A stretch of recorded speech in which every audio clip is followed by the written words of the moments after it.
Officers are not safe on the street. Mike Mazzio told News 8 100 officers have been injured over the past 10 months. Stephanie Golden joins us now from the newsroom with more on this. Stephanie.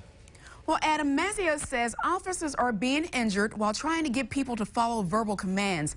He told me it usually happens when they are responding to 911 calls where 2 officers are needed. Rochester Locust Club President Mike Mazzio says the latest injuries reported by the RPD are raising questions about safety. When we look at what's occurring, for the number of officers that are being hurt, that's where City Council, City Hall, and the Chief's office should be looking with concern. Mazzio says the attack on Officer Denny Wright could have been prevented. The 23-year police veteran was stabbed multiple times in the head and face. He responded to a domestic 911 call alone. There's a need to have 2 officers in a car. There's the ability for officers to be able to assess as well. When one person is directly dealing with someone, to have a second officer being able to watch, look, assess while one officer is engaging.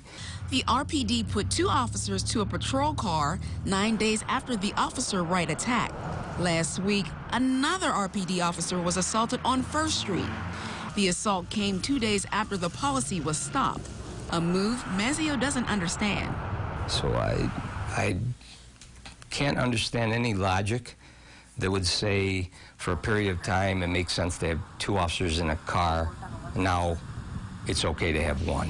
What has changed? Mazzio says RPD can fix the problem by going back to that policy.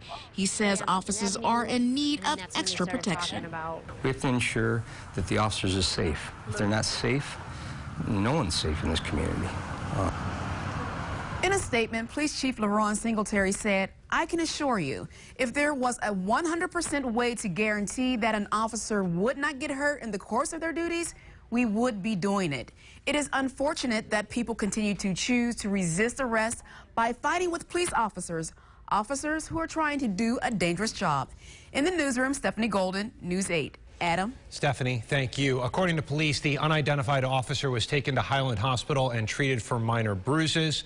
Officer Denny Wright, who again was attacked earlier this month, still in a local rehab facility recovering from some serious